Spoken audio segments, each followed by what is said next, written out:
দিগন্ত জোড়া শ্বেত শুভ্র প্রাচীর, যেন প্রকৃতি নিজ হাতে গড়ে তুলেছে এক দুর্ভেদ্য দুর্গ। মেঘ ছুঁয়ে দাঁড়িয়ে থাকা এই পর্বতরাজি শুধু ভূগোলের অংশ নয়, বরং এটি সময়ের সাক্ষী, ইতিহাসের নীরব ভাষ্যকার। নাম তার হিমালয়। কোটি কোটি বছর আগে ভারতীয় টেকটনিক প্লেট উত্তর দিকে ধাবিত হয়ে ইউরেশিয়ান প্লেটের সঙ্গে সংঘর্ষ হয়। এই মহাপ্রাকৃতিক সংঘর্ষের ফলেই জন্ম নেয় হিমালয়।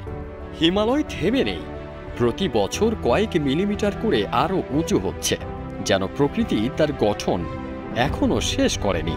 হিমালয় পর্বতমালা প্রায় 2400 কিলোমিটার জুড়ে বিস্তৃত, যা দক্ষিণ এশিয়ার 5টি দেশে ছড়িয়ে রয়েছে। ভারতের জম্মু ও কাশ্মীর, লাদাখ, হিমাচল প্রদেশ, উত্তরাখণ্ড, সিকিম এবং অরুণাচল প্রদেশের কিছু অংশ জুড়ে এটি বিস্তৃত। নেপালের উত্তরে, ভুটানের পশ্চিম থেকে পূর্ব প্রান্তে, চীনের তিব্বত স্বায়ত্তশাসিত অঞ্চলে এবং পাকিস্তানের গিলগিট বাল্টিস্তান অঞ্চলে হিমালয়ের বিস্তার বেশ লক্ষণীয়।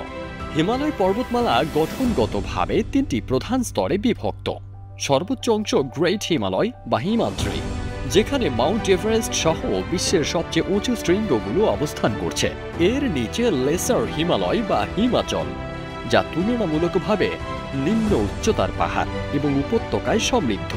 আর সর্বনিম্ন স্তর সিওয়ালিক রেঞ্জ, যা দক্ষিণ প্রান্তে অবস্থিত এবং তুলনামূলকভাবে নিচু পাহাড় ও পার্বত্য ভূখণ্ড নিয়ে গঠিত। এই পর্বতমালার বুকে দাঁড়িয়ে আছে পৃথিবীর 10টি সর্বোচ্চ পর্বতের মধ্যে 9টি। তাদের মধ্যেই সবার শিরোমণি মাউন্ট এভারেস্ট, প্রায় 8848 মিটার উঁচু এক দৈত্য, যাকে জয় করা যেন প্রকৃতির বিপক্ষে এক অসম যুদ্ধ। কিন্তু এভারেস্ট একাই নয়, তার পাশে দাঁড়িয়ে আছে আরও কিছু বিশাল শৃঙ্গ, যেন তারা পরস্পরের প্রতিদ্বন্দ্বী, আবার কেউ কেউ পরম বন্ধু। কেটু, যাকে বলা হয় স্যাভেজ মাউন্টেইন, তার উচ্চতা 8611 মিটার। এটি যতটা উচ্চ তার চেয়ে বেশি ভয়ঙ্কর। এভারেস্ট জয় করার চেয়ে কেটু জয় করা আরও কঠিন, কারণ এখানে একবার ভুল করলেই ফিরতে হয় না ফেরার দেশে। 8586 মিটার উচ্চতার আরেক কিংবদন্তি কাঞ্চনজঙ্ঘা, যাকে হিমালয়ের পবিত্র পাহাড় বলা হয়। স্থানীয়দের বিশ্বাস এটি দেবতাদের বাসস্থান, তাই আজও কেউ এর চূড়ায় দীর্ঘ সময় অবস্থান করেন না। এরপর আসে লোৎসে, মাকালু, চৌইউ, ধৌলাগিরি, মানাসলু এবং নাঙ্গা পর্বত। সবাই নিজ নিজ বৈশিষ্ট্যে অনন্য, কেউ রহস্যে ঘেরা, কেউ ভয়ঙ্কর প্রতিকূল, কেউ বা আবার প্রকৃতির এক অলৌকিক সৃষ্টি।